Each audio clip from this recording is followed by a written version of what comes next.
ಶುಭೋದಯ, ನಮಸ್ಕಾರ, welcome to Yoyo Kannada.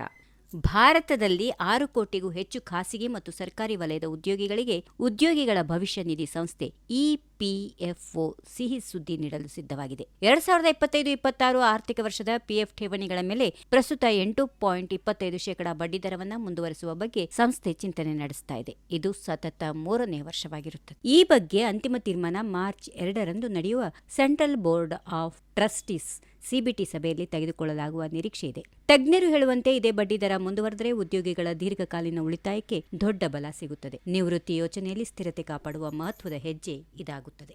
EPFO ಸುಮಾರು 28 ಲಕ್ಷ ಕೋಟಿ ರೂಪಾಯಿ ಮೌಲ್ಯದ ದೊಡ್ಡ ನಿಧಿಯನ್ನು ನಿರ್ವಹಿಸುತ್ತಿದೆ.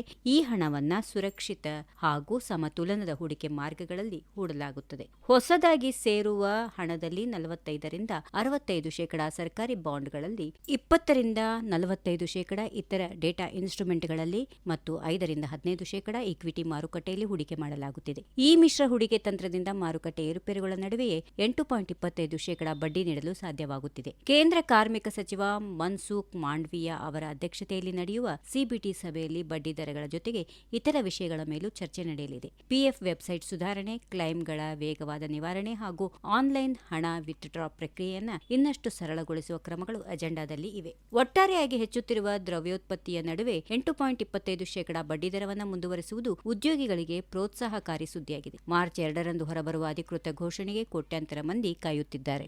ಈ ವಿಡಿಯೋ ನಿಮಗೆ ಇಷ್ಟವಾದಲ್ಲಿ ಲೈಕ್ ಮಾಡಿ, ಶೇರ್ ಮಾಡಿ, ಸಬ್ಸ್ಕ್ರೈಬ್ ಮಾಡಿ.